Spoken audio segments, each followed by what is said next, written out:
Okay, so I'm finally getting around to working with my snake skin that I had shown in the video before about how I make texture castings from organic material. And just like a quick recap, this is the piece, well, one of the pieces of the snake skin that I had worked on and coated. And if you want to see that, visit my other video.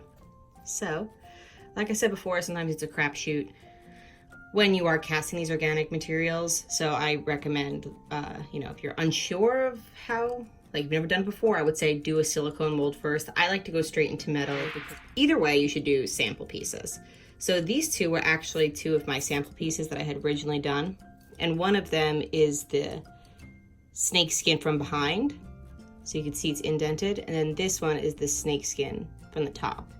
So you can see that there is has more of a concave texture there.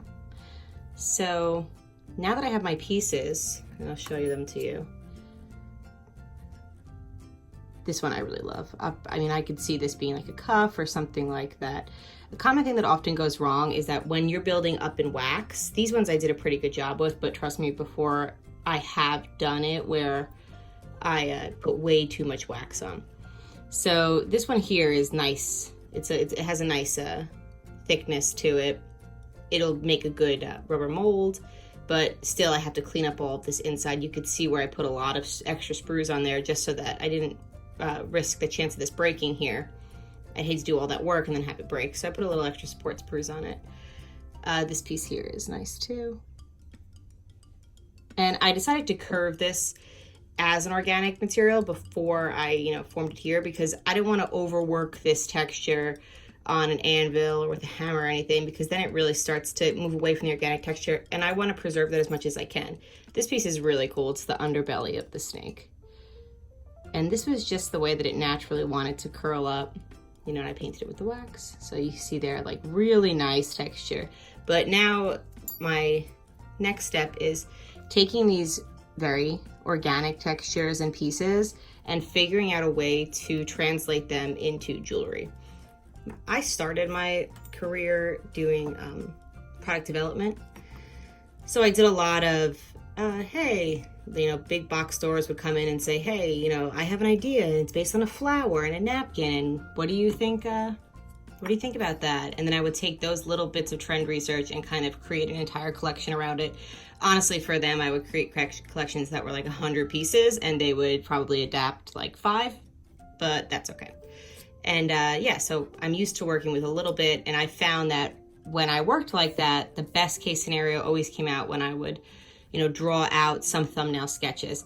I do have a background in fashion illustration and drawing, and I can do these things on CAD. I can do these things in Illustrator by hand, but you know what? At the end of the day, what I do nowadays is I just do quick thumbnails on scrap paper, because that's just, there's no reason for me, because I am also making it. If I was communicating this to a factory, obviously it would be different. I want to take these pieces and figure out really what I want to do with them. Maybe let's just take one for now for the sake of time, and I'll show you. So this little piece here, I already started flattening it out on the back, and I'm going to work that metal in, but I'm thinking it would be a really great post. This is the sprue here. So I'm thinking of doing like a dramatic elongated post. Maybe I'll curl up the bottom a little bit, and this is all going to be for my next collection that I'm working on. But one of the main things here that I don't want to run into this problem is I want to be able to create these textures and these pieces and not have them cost an arm and a leg. So I'm trying to think proactively here. So what I'll do is take my Metalsmith Society Sharpie here, and I can see here there's like a natural divot. So I'm just gonna like circle out where I think that could, I could take that meat out, and I'm gonna create a little lip around there. It'll lighten it up as an earring and also make the back look a little bit nicer. Obviously this is way too sharp for me to do production on, and I can feel little other sharp points on here as well. So I'm gonna take care of that. So I think that even though, I have this idea in my head already, I'm so visual, and a lot of my charts, like you've seen in some of my other videos, even how I display my masters, I have to have like a visual reference of it. So for this, I would do like a little thumbnail sketch, of like the shape that it is now, and then what I want it to, what I'm thinking about doing with it. So since it's going to be elongated here, and I didn't really, what I could do is cast this and build up wax there maybe, but I'm thinking actually in order for this component to be versatile, I'm gonna turn that into a little reverse loop there. So now I'll have this component, which is the elongated snake component here, and I could do it just as a post that way.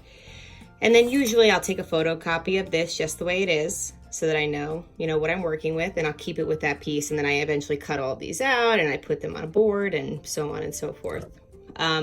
For something like this, obviously I want to make a cuff out of it, so I'm going to cut these sprues off here, and I'm going to clean out the inside, and then I'm going to form this on my cuff mandrel a little bit. Obviously this is not long enough for a cuff, so I'll have to rework it, but you can get the idea.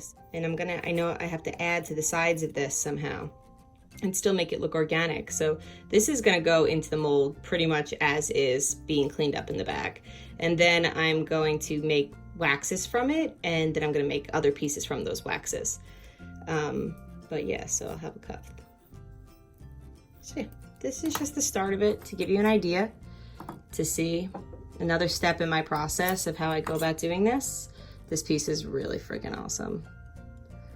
Let me get it in focus. Ugh, that's so fucking cool. All right, so hopefully that's somewhat helpful. Just know that, there are definitely times when in the creative process you start to feel like crazy about it, and you have so many ideas, you don't know how to focus. I'm there. I'm totally there with you. I am always usually all over the place with my ideas. So this is just something that becomes a guideline for me. I follow it. When I start to stray from it and I make random crazy things, that's fine. But I also know that at the end of the day, this is what I plan on presenting as collections, and I have to visit back to it. I try to do a higher price point earring, a lower price point earring, a big statement necklace, and then a few mid-range price necklaces. Okay, so there you go. Hope you enjoyed that.